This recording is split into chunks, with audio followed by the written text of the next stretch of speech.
All right, good afternoon, everybody. I'm Pinellas County Sheriff Bob Gualtieri, and we're here today to announce the dismantling of a significant drug trafficking organization that's been operating here in Pinellas County. As you'll hear more about in a couple minutes, this investigation was conducted with support from the Florida Department of Law Enforcement's SAFE Grant Funding Program, and here with me today is FDLE Commissioner Mark Glass. This Pinellas County-based drug trafficking organization operated here for the last couple of years. The organization has acquired and distributed in Pinellas County and throughout the Tampa Bay area multiple kilograms of cocaine, fentanyl, methamphetamine, and tens of thousands of fake oxycodone pills containing fentanyl and fake Adderall pills containing methamphetamine. The investigation involved the use of court-authorized wiretaps and other forms of electronic surveillance, and I want to recognize the Pinellas Pasco State Attorney's Office under the leadership of State Attorney Bruce Bartlett, as they have been an integral partner with us throughout this entire investigation. We identified about 25 people, mainly in the Clearwater area of Pinellas County and some in Pasco County, who are part of this drug conspiracy that put large amounts of drugs on our streets over the last several years. On Monday and Tuesday of this week, we arrested 19 people. We served search warrants at 6 locations around Clearwater that resulted in the seizure of over 2 kilograms or 4.4 pounds of cocaine, 6 ounces of fentanyl, 24 ounces or about 1.5 pounds of methamphetamine, and numerous fake oxycodone pills that contain fentanyl and fake Adderall pills that contain methamphetamine. We also seized a pill press, an AK-47, another rifle, 7 handguns, one of which was stolen, over 1,000 rounds of ammunition, and $41,000 in cash. Our investigation began in August of 2024 when we learned that Sofia Cubero, C-U-B-E-R-O, who lived in Clearwater, was selling cocaine along with her boyfriend at the time, Alejandro De Leon. An undercover Pinellas County Sheriff's Office detective made an initial purchase of what's called an 8-ball or 3.5 grams, a very small amount of cocaine, from Cubero and De Leon. Now, based on their conversations, that was kind of an introductory type buy. Based on their conversations, it was evident that Cubero was capable of supplying larger cocaine quantities and that she could also supply the undercover detective with large quantities of methamphetamine. Cubero told the detective that she would sell him ounces of cocaine for about $1,100 and ounces of methamphetamine for about $250. So between August of 2024 and February of 2025, detectives made numerous undercover purchases of cocaine and methamphetamine from Cubero and De Leon. Now, during the course of the investigation and during that period of time, detectives also identified Ali Atia as one of Cubero's sources of supply for the cocaine. And as you can see, these people are up here on the charts, and I'll talk a little bit more about it here in a second. The Atia family is all up at the top, and Sofia Cubero is the first one in the second row there on the chart. During the investigation, we also learned that Ali Atia was involved with his brother Haydar Atia and Molar Gorgi in making fake oxycodone pills using fentanyl and Adderall. And what they were doing with this was, people can get oxycodone, you can get Adderall. Pharmaceutical, it's got its pharmaceutical components to it. But the fake Adderall is used making methamphetamine, and the fake oxy is made using fentanyl. So that they were using a pill press and commercially available pill binder to press the pills, again, to look like these blue oxycodone M30 or 30 milligram pills that are pharmaceutical in nature. And again, the orange pills, which are the Adderall, were made using the methamphetamine. So during this period, undercover detectives continued to buy cocaine from Cubero and De Leon that was being sourced to them by Ali Atia. And the price decreased from the $1,100 an ounce down to $750 an ounce, again, because of the quantities that were being purchased. Cubero was also obtaining cocaine to sell to the undercover detectives from another local drug dealer who's up here on the charts, and that is Kevin Muth. Now, it's common for people, especially mid-level drug traffickers, to get their drugs from multiple sources of supply. So That's what was happening here is that she was getting cocaine from the Atias, she was getting cocaine from Muth, and from other people, and she was selling it to a variety of people. That's how the drug trade works. Ali Atia, who was also involved with his brother Ahmed Atia in the drug transactions, and Ahmed delivered cocaine to Corbero to sell to the undercover detectives. So what was becoming evident is that Ali Atia and Ahmed Atia were part of this Atia family drug distribution organization. The base of operations and the pill making involved fentanyl and methamphetamines was at the family residence at 15 North Fernwood Avenue in Clearwater, apartment number 13. So it's right off of Drew Street, right by St. Pete College, up off Drew Street in Clearwater. So beginning in about December of 2024, undercover detectives began purchasing fake oxycodone pills from Corbero, which again, she was getting from Ali Atia. Corbero initially sold the pills for about $20 each, and the quantities of the pills increased, the price decreased. The price eventually decreased down to about $9 a pill that detectives were paying for the fake oxys and Adderall. During the same time, Corbero was also selling ounces of straight methamphetamine to the undercover detectives.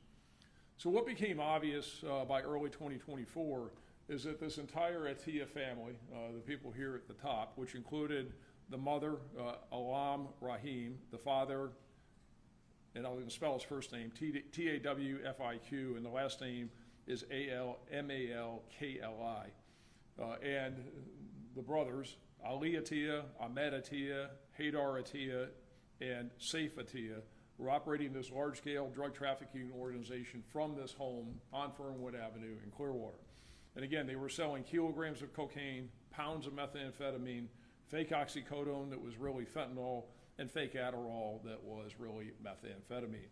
And they were selling them the pills, probably between 6,000 and 10,000 pills a month is what they were distributing.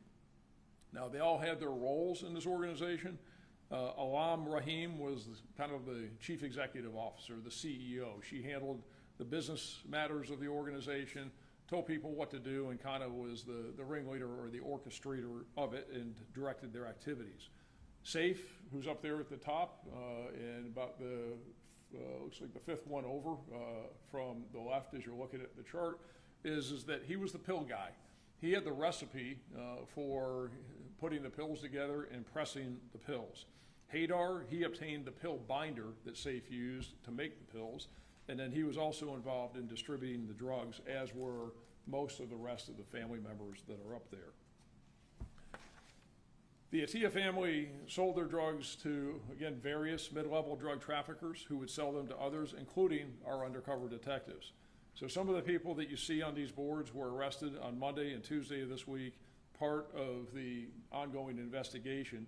And to kind of clarify some of their roles, explain what they are, one of the people up there is Crystal Arnold. She was obtaining kilograms of cocaine from Haydar Atia.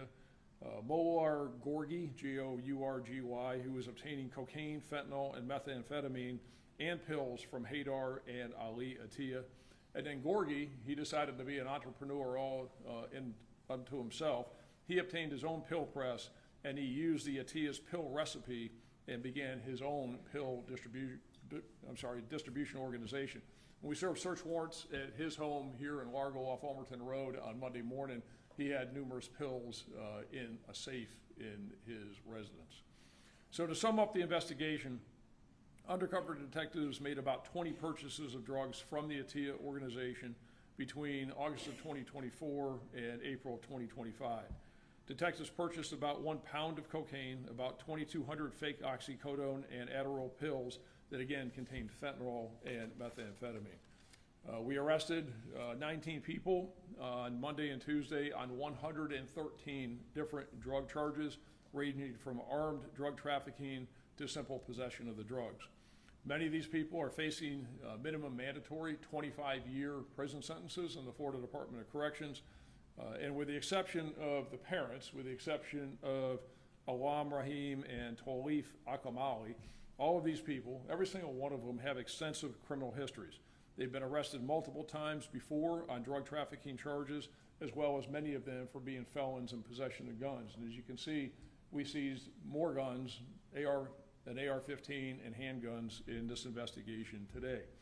And as they should, these people all face significant prison sentences, not just because of those prior arrests for the drug crimes where obviously they didn't learn their lesson, but because of the danger that they're placing others in by duping people into thinking that they're buying oxycodone and Adderall when they're really buying fentanyl and methamphetamine.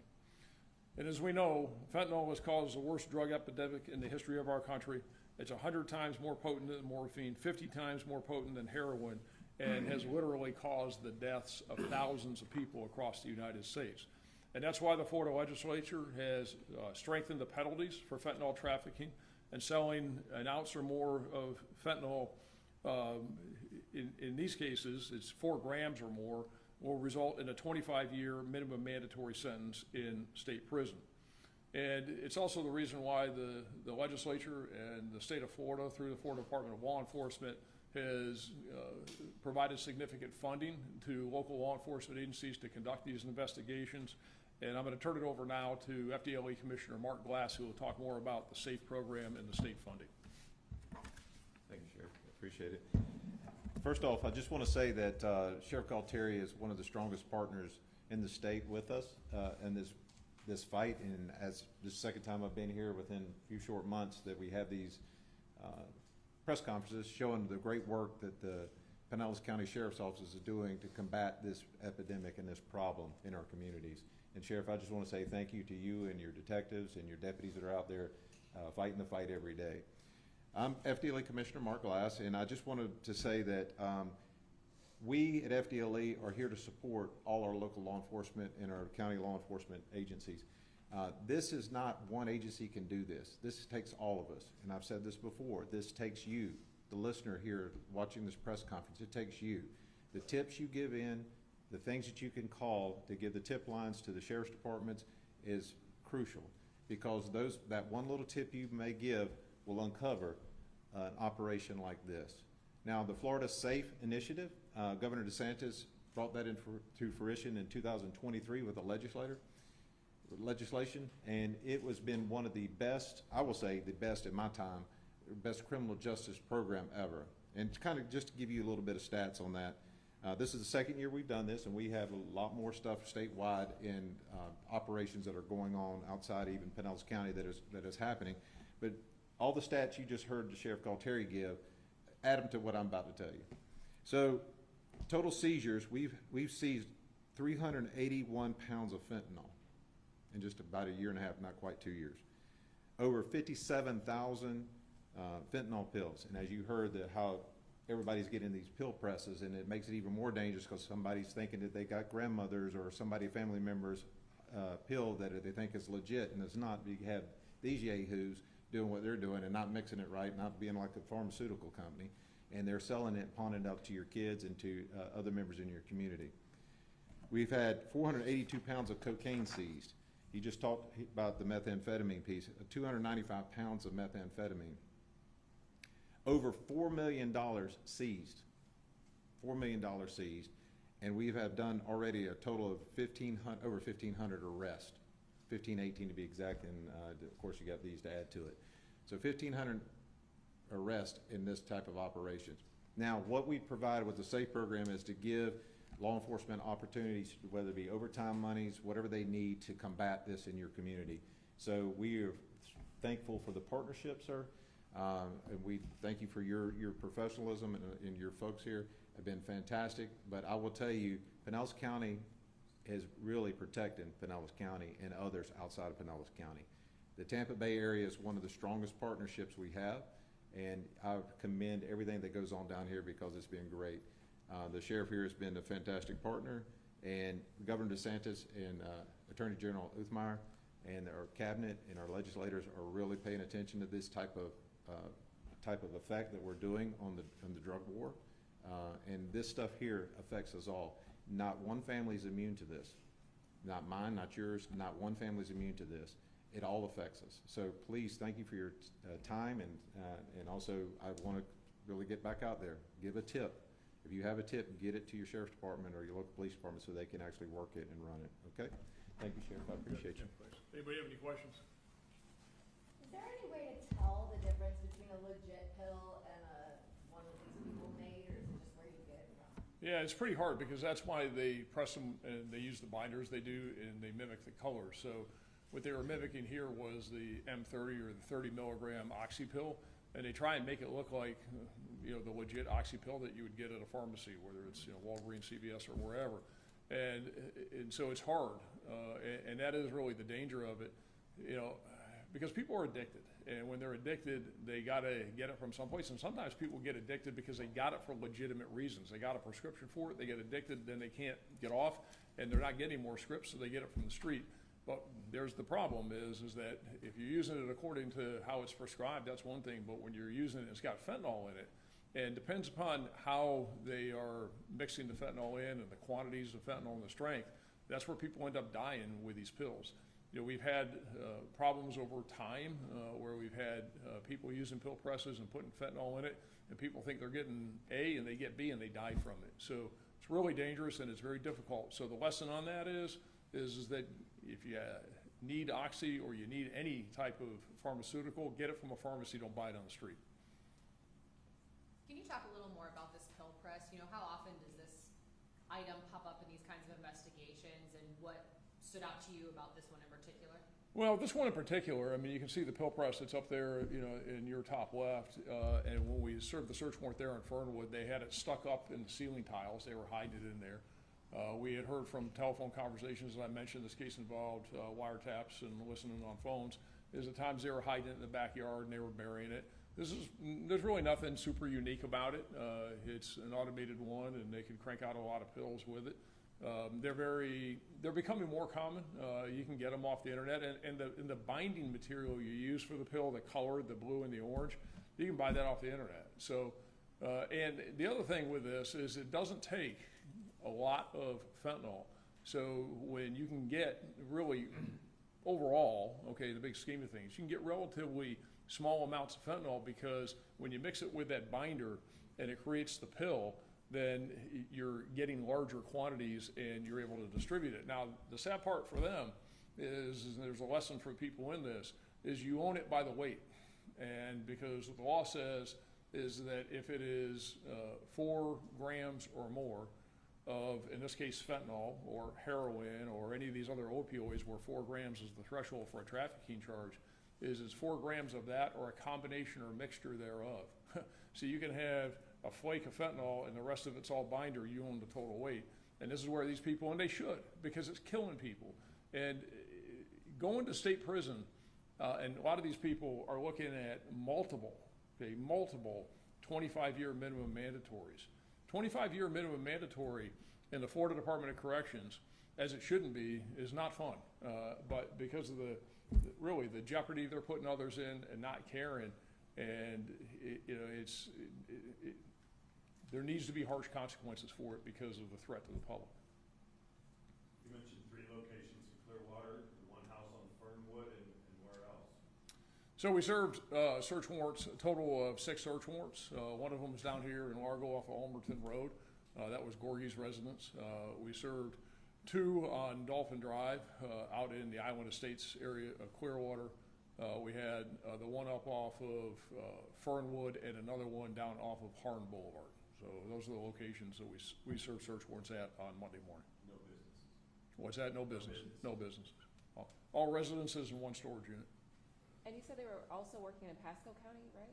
So in Pasco County is that the people were hanging out or living up there. So all the drug distribution, or the majority of it, was here in Pinellas. The people were Pinellas people, but as again, they all move around and they move back and forth. So some of them had moved up to, one of them, Hadar, as you can see, and he's wearing that green as opposed to the orange. That's because he was booked into the Pasco County Jail as opposed to the Pinellas County Jail. So he was over in Zephyr Hills, that's where he was staying. But majority of their activity was all here in Pinellas, but some of them were putting their heads on various occasions up in Pasco. So that's really the tie to Pasco. I know you mentioned Sophia kind of led you to the family. Is the family considered like the head of the operation?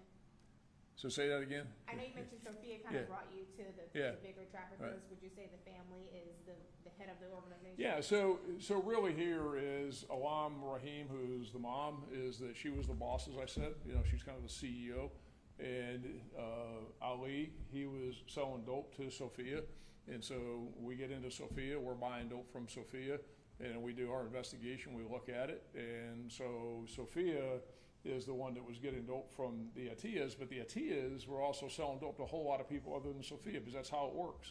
And so Sophia was also getting dope, as I mentioned, from others. So she was getting dope not only from the Atias, but she was also getting dope from Kevin Muth and others. This is still an ongoing investigation. I would anticipate that we'll be making more arrests as things progress.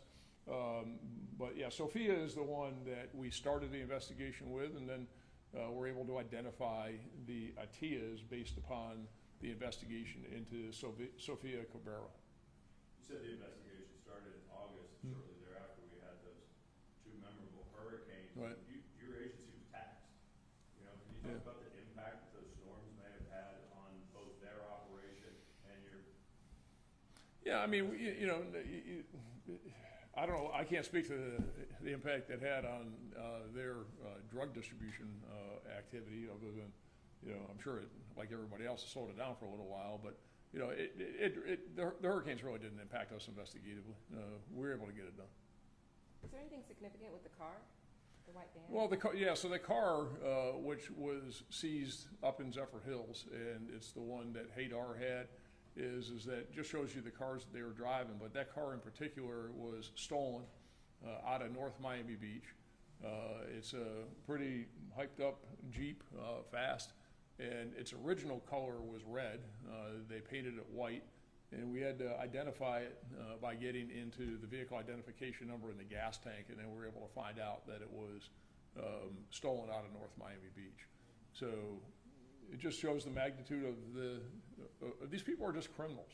You know, they don't know what it's like to have a job. They don't know what it's like to go to work every day. They just engage in crime.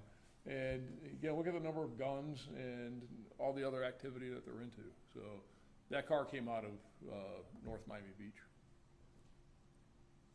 So it seems like there's two different families that were the head of the operation, like the Atias and then I forgot the other. Well, yeah, and I know it gets a little confusing, but that's why I put the Atias all up here at the top. So you had, again, mom, dad, you got the kids, and they all had their roles.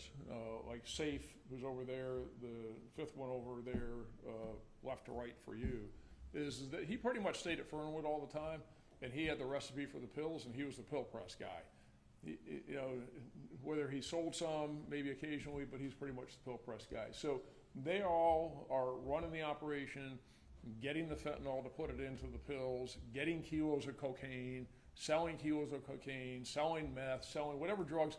And all these people, we would call it polydrug, meaning multiple drugs. They don't really care what they're selling as long as they can sell drugs and make money. So in this case, they're selling fentanyl, they're selling cocaine, they're selling methamphetamine, they're selling whatever it is. And you can really, really expand that and make a lot of money when you start to take really tiny amounts of fentanyl and put it in pills, and you can sell these pills. So like when we first started buying the pills, because we weren't buying high quantity, we were paying $20 a pill. So on the street, you know, when you're selling them at the street level, some of these M30s, the fake oxys that are 30 milligram, you could get as much as $30 a pill. Now we got it down to $9 because we're buying big bags and big quantities of the stuff. But that's all their role and what they were doing.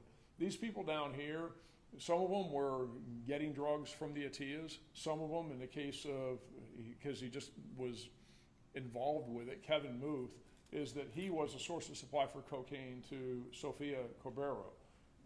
And then you've got Crystal Arnold. She's another one, is that she was getting kilos of cocaine from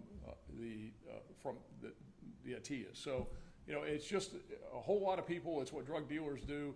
It's not like a regular business where you've got a strict organizational chart and everybody follows the lines. These people don't know the rules. They don't follow the laws.